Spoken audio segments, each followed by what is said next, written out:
सत श्री अकाल जी, welcome to the Punjabi wonders YouTube channel. तो मेरे ग्रीनलैंड के व्लॉग्स में काफ़ी लोगों ने कमेंट करा है कि भाई कितने पैसे खर्च हुए। सो आज की वीडियो में हम बात करेंगे कि ग्रीनलैंड जाने के लिए, ग्रीनलैंड की एक ट्रिप के लिए आपको कितने पैसे खर्च करने पड़ेंगे। So stay tuned. So if you're not comfortable in Hindi, you can press the CC button down there and then you can have the captions in English and then you can enjoy the video as well. तो यार वो जो gloves थे वो seal skin gloves थे, काफ़ी ठंड के लिए बने होते हैं और यहाँ तो भी गर्मी बहुत पड़ रही है इंडिया में, तो उतार दिया मैंने वो। अगर आप मुझे पहली बार देख रहे हैं तो आपको शायद नहीं पता होगा कि मैं ग्रीनलैंड गया था, 1 महीना मैं लगा के आया था वहाँ पे मार्च 2019 में। वहाँ पे मैंने बहुत कुछ किया था, लाइक डॉग स्लेडिंग करी थी, मेरी खुद की डॉग स्लेड थी एक, और मैंने नॉर्दर्न लाइट्स देखी थी अपनी बेडरूम से, आर्कटिक फिशिंग करी थी, आइसबर्ग्स देखे थे बहुत बड़े बड़े। तो यार ग्रीनलैंड में मैंने तो 1 महीना बहुत फ़न किया, वो लाइक दैट महीना was the highlight of my life easily. तो इसीलिए क्योंकि वो इतनी फ़न वीडियोस थी, तो काफ़ी लोगों ने पूछा मुझे कमेंट्स में कि भाई कितने पैसे खर्च हुए तुम्हारे, everybody wanted to go to Greenland. तो फ्रैंकली स्पीकिंग मेरा ये ट्रिप स्पॉन्सर्ड था, तो मैंने कोई पैसे खर्च नहीं करे। I was working for travel agency, वहाँ उनके लिए I was making videos, I was making photos and all that, and they were sponsoring my trip. तो इसलिए मैंने कोई खर्चा नहीं किया, तो मेरे को आइडिया था नहीं कुछ भी कि वहाँ पे खाने पीने का, स्टे का कितना खर्चा है। फ़्लाइट्स का आई हैड एन आइडिया क्योंकि टिकट्स पे लिखा होता कॉस्ट वगैरह, लेकिन जो बाकी चीज़ें हैं वो मुझे आइडिया नहीं था, तो इसलिए मैंने वीडियो नहीं बनाया था। अदरवाइज जैसे यूरोप से आते ही आई मेड अ वीडियो कि 67,000 में आपको 40 डेज़ कैसे करने हैं यूरोप में, और फिर आइसलैंड में 80,000 में कैसे करने हैं। लेकिन अभी बिकॉज इतने लोगों के कमेंट्स आए, उन लोगों ने मुझे पूछा, तो मैंने थोड़ी सी रिसर्च करी। आई आस्क्ड पीपल ग्रीनलैंड में जो भी टूर एजेंसी, ट्रैवल एजेंसी है, उनसे मैंने पूछा, खुद मैंने booking.com वगैरह पे मैंने चेक करा क्या कॉस्ट हैं और वो सब चीज़ें। तो इसलिए I be telling you everything that you need to know if you are going to Greenland. So शुरू करते हैं वीडियो को। ओके, तो यार सबसे पहले बात आती है फ़्लाइट्स की। फ़्लाइट्स जो हैं इंडिया से ग्रीनलैंड जाने के लिए आपको जाना पड़ेगा ईदर वाया आइसलैंड और वाया डेनमार्क। तो आपको रेक्याविक जाना पड़ेगा यहाँ तो आइसलैंड में, या फिर कोपेनहेगन जाना पड़ेगा डेनमार्क में, and then from there you can fly to Greenland. अब जो टिकट की कॉस्ट है to Reykjavik, that is very like variable, fluctuate बहुत करती है वो। क्योंकि जब मैं गया था तब मेरे को मिली थी 40,000 में रिटर्न टिकट, लेकिन अभी मैंने चेक किया सितंबर की डेट्स का, तो इट वॉज शोइंग लाइक 80,000 रुपये।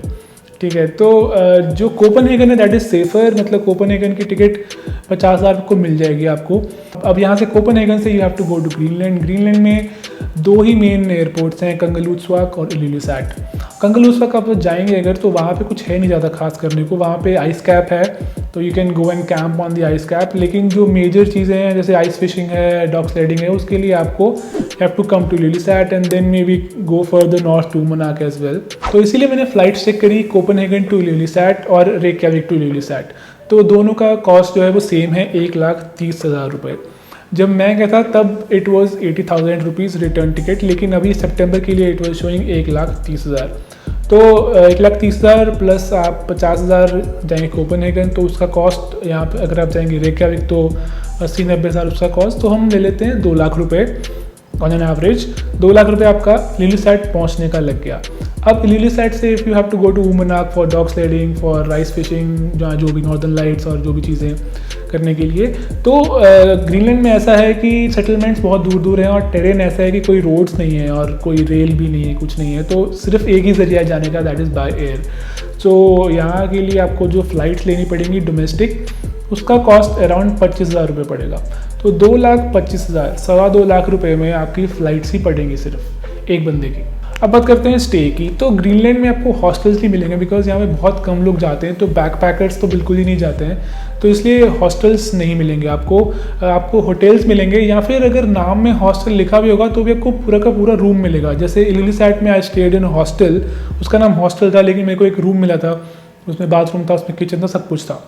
तो ये जो कॉस्ट पड़ती है इन रूम्स की, इन अपार्टमेंट्स की, दैट इज़ अराउंड 9-10 हज़ार रुपये। तो मिनिमम आप 9,000 रुपये लेके चलिए। लेकिन यहाँ पे एक पॉजिटिव साइड ये है कि अगर आप एक अकेले बंदे जा रहे हो या फिर आप 2 लोग जा रहे हो, आपको कॉस्ट सेम पड़ेगी स्टे की। तो हम लेके चलते हैं कि 10,000 रुपये या 9,000 रुपये हम लेके चलते हैं, 9,000 रुपये लेके चलते हैं पर नाइट। और जो आपको ट्रिप करेंगे आप यहाँ पे, वो आपको एटलीस्ट 10 दिन की तो करनी ही चाहिए। बिकॉज आपको like you come from India to Iceland and then to Ilulissat और फिर थोड़े दिन वहाँ पे रुकेंगे and then go to Uummannaq और ये सब वापस जाने आने जाने में आपको like it will take 4 days और उसके अलावा आपको 10 दिन और चाहिए होंगे यहाँ पे। प्लस यहाँ पे ग्रीनलैंड में क्या है, कभी भी फ़्लाइट कैंसिल हो जाती है, कभी भी फ़्लाइट मतलब मौसम ख़राब होगा तो फ़्लाइट आएगी नहीं। जैसे मेरा एक व्लॉग है जिसमें कि I was waiting on an island for like 4 days, flight ही नहीं आई 4 दिन। तो you have to keep that buffer as well. हम लेके चलते हैं कि 10 दिन आप रुकेंगे ग्रीनलैंड में, तो 10 नाइट का cost that will be 90,000 rupees. तो 2.25 लाख प्लस 90,000 दैट इज़ 3,15,000 रुपये आपका फ़्लाइट्स का प्लस स्टे का खर्चा हो जाएगा। हाँ जी, तो अब बात करते हैं फूड की। तो ग्रीनलैंड में क्या है कि सब्ज़ी और फ्रूट्स ये बहुत महंगे मिलते हैं बिकॉज यहाँ पे कुछ उगता नहीं है, सब कुछ इंपोर्ट होता है डेनमार्क से। So if you are vegetarian तो the life is going to be really difficult for you. I did meet a girl there, वहाँ पे she was from Europe somewhere और वो वेजिटेरियन थी। वो अपना गुजारा कर रही थी ब्रेड पे कुछ लगा के, न्यूटेला और पीनट बटर और ये सब लगा के। सो वो भी पॉसिबल है, लेकिन it's better if you are non vegetarian. तो लाइक इजीली अवेलेबल है यहाँ पे, वेल मीट, सील मीट खाते हैं, फ़िश बहुत खाते हैं। So in fact you can go and fish for your self. जैसे मैंने और मार्टी ने किया था, हम गए थे मच्छी पकड़ने और वही मच्छी खाई थी हमने। So the life is much easier for non veggies. So बात करते हैं कॉस्ट की, कितना खर्चा पड़ेगा। अब जैसे उमनाक जैसी जगह है, वहाँ पे एक ही कैफ़े है और वहाँ पे सिर्फ लाइक बर्गर्स और ये सब मिलता है, खाना ऐसे प्रॉपर मील नहीं मिलती है। सो वहाँ पे खुद ही बनाना पड़ेगा आपको सुपर मार्केट से लेके। And then if you go to like other places like Ilulissat, Kangerlussuaq, ये अच्छे टाउन्स हैं, तो यहाँ पे रेस्टोरेंट्स एंड कैफ़ेज़ होंगे। आई आस्क्ड अराउंड, तो मुझे पता चला कि वहाँ पे जो कॉस्ट पड़ेगी रेस्टोरेंट्स और कैफ़ेज़ में, दैट विल बी अराउंड 1-1.5 रुपये पर हेड, एक मील की कॉस्ट। तो हम ले लेते हैं कि भाई एक आधी मील आप खुद खाओगे घर पे, जैसे कॉर्नफ्लेक्स एंड दूध एंड ब्रेकफास्ट जो भी होगा आपका, एंड 2 मील आपने बाहर खाई, तो ऑन एन एवरेज एक दिन का एक बंदे का 3,000 रुपये खाना का खर्चा हो जाएगा। और 10 दिन आप रहोगे वहाँ पे तो 30,000 हो गए, ठीक है। तो टोटल कॉस्ट होगी हमारी 3,45,000 रुपये। ओके, तो अब बात करते हैं टूर्स की। तो यहाँ पे ऐसा नहीं है कि आप पहुँच गए तो आप खुद ही घूम फिर लेंगे, बिकॉज आपको डॉग स्लाइडिंग करनी है तो आपको कुत्ते और स्लेट चाहिए, आइस फिशिंग करनी है तो भी आपको कुत्ते और स्लेट चाहिए, आपको स्पीयर चाहिए, सब कुछ सामान चाहिए। ऐसा नहीं खुद ही आप चले गए और खुद ही आपने कर लिया, ऐसा नहीं है। सो जो टूर्स हैं, आपको टूर्स लेने पड़ेंगे हर चीज़ के। जैसे इवन इलिलिसैट में जैसे मैंने आइसबर्ग्स में बोटिंग टूर किया था, like you go really approach to the icebergs, वो टूर भी आपको ख़रीदना ही पड़ेगा किसी कंपनी से। तो जो टूर्स के मैंने कॉस्ट चेक करे ऑनलाइन डिफरेंट कंपनीज़ की वेबसाइट से, तो उनके कॉस्ट ऐसे हैं कि जैसे डॉग स्लाइडिंग का टूर है, वो अगर आप एक दिन का टूर करते हो, लाइक 7 घंटे आप सी आइस पे रहे और आप डॉग स्लेड पे गए और आपने आइस फिशिंग करी, तो that will cost you around 20,000 रुपये एक बंदे का, अगर आप सिर्फ वो एक दिन का ही टूर है, लाइक कुछ घंटे का टूर है। सिमिलरली अगर आप बोट का टूर करते हैं, जो ये बोटिंग वाला टूर मैंने किया था, दैट वाज अराउंड 8,000 रुपये। और ऐसे आइस फिशिंग करनी है तो उसका भी अलग से। तो मतलब आप लगा लीजिए कि अगर आप जाएंगे, आपने अगर 2-3 टूर भी करे वहाँ पे, तो 50,000 रुपये कहीं नहीं गया आपका, 50,000 आपके लग ही जाएंगे। तो ऐड कर लीजिए इसमें, तो टोटल 4 लाख रुपये हो गए। हाँ जी, तो अगर ये 4 लाख सुन के आपका अभी भी मन कर रहा है ग्रीनलैंड जाने का, तो ग्रीनलैंड जाने के लिए जो सबसे ज़रूरी चीज़ें हैं, एक तो है वीज़ा और एक तो है इनका सीज़न। तो जो दिसंबर के टाइम पे अगर आप जाएंगे तो वहाँ पे दिन होता ही नहीं दिसंबर में, और the weather is very stormy, तो डॉग स्लाइडिंग करना मुश्किल है बिकॉज वहाँ पे दिन ही नहीं होता है और रात को डॉग स्लाइडिंग नहीं होती है। So the season is like Feb to March, और मार्च के बाद अप्रैल में आके the sea ice melts, so again dog sliding नहीं हो पाएगी। So the best season is Feb to March. So the next thing is visa. तो जो ग्रीनलैंड है वो डेनमार्क के अंडर आता है, so you have to apply with Denmark VFS। It's a normal Schengen visa only, लेकिन जो Greenland है वो शेंगन का पार्ट नहीं है। तो जो आपको जो वीज़ा मिलेगा डेनमार्क से, उस पर लिखा होगा कि this visa is valid for Greenland as well.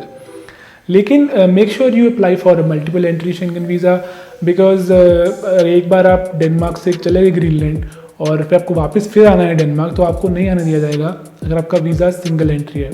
So make sure you have a multiple entry visa. I guess that was all. सारी इन्फॉर्मेशन मैंने दे दी ग्रीनलैंड जाने के लिए। अगेन लाइक ये जो मतलब 4 लाख रुपए जो हैं, अगर आपके पास पैसे हैं, if you have this money, तो इट्स टोटली वर्थ इट। ज़रूर जाइए अगर आपके पास 4 लाख रुपए हैं खर्च करने के लिए। एंड या that was it for this video. I hope आपको अच्छी लगी होगी तो please like the video, share this video, comment on this video and make sure you are subscribed to the channel, press the bell icon ताकि आपको मेरी अगली videos की नोटिफिकेशन आते रहें। You can follow me on Instagram as well @the_punjabi_wanderer। We can have a chat there, send me a DM, कोई भी आपके डाउट्स हैं, कुछ भी हैं। And yeah, I will see you in the next video. Goodbye.